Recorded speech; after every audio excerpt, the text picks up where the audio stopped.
Nuove classificazioni di strutture ricettive ad Agrigento e aumenta il numero dei posti letto. Il consorzio turistico si candida ad organizzare la sagra. Davide Saglia.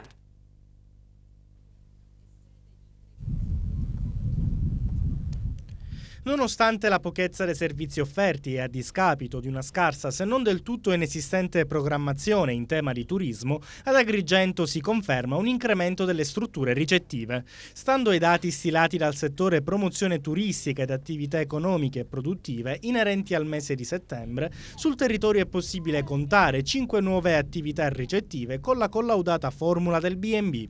Queste le nuove attività: al Duomo in via Garufo numero 20, 3 stelle, composto da un'unità abitativa con 5 posti letto e 2 camere. Città dei Templi in via Lunga Ravanusella numero 4, 3 stelle con 4 camere e 10 posti letto. Giardini di Persefone in via Curreri numero 4, 3 stelle con 4 camere e 11 posti letto.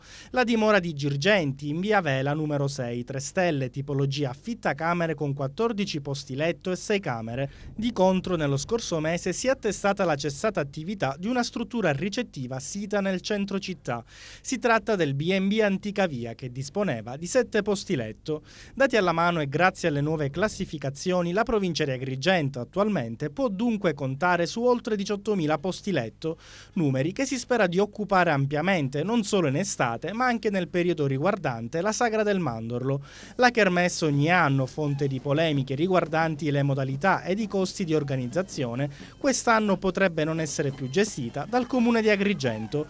Dopo la fallimentare esperienza lunga un mese dello scorso anno, dalla sesta commissione consiliare parte l'appello di affidare l'organizzazione della sagra al consorzio turistico Valle dei Templi.